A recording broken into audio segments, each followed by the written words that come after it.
ჭყვიში გალაქტიონ და ტიციან ტაბიძეების სახლ-მუზეუმის რეაბილიტაცია იწყება. რეაბილიტაციის გეგმა, რომელიც 2025-2027 წლებს მოიცავს, ტაბიძეების სახლ-მუზეუმში საქართველოს კულტურის მინისტრმა მის მოადგილესთან და სახლ-მუზეუმის დირექტორთან ერთად განიხილა.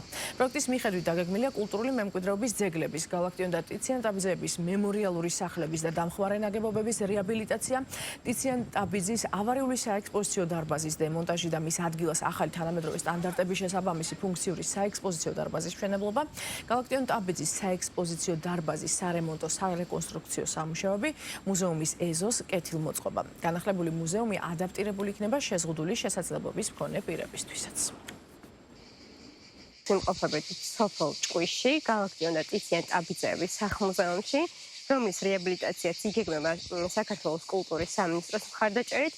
მინისტრი შეხვდა მუზეუმის ხელმძღვანელობას, გააცნო გეგმები და ისაუბრეს დაგეგმილ რეაბილიტაციის შესახებ. კეთდება ორივე მემორიალური სახლის სარეაბილიტაციო სამუშაო, ასევე გალაქტიონ ტაბიძის საექსპოზიციო დარბაზის რეკონსტრუქცია, რეაბილიტაცია, ასევე ტიციან ტაბიძის ამორტიზებული საექსპოზიციო დარბაზის დემონტაჟი და მის ადგილზე ახალი ფუნქციონალური საექსპოზიციო დარბაზის მშენებლობა. გათვალისწინებულია ამ პროექტის მიხედვით ეზოს სრული რეაბილიტაცია.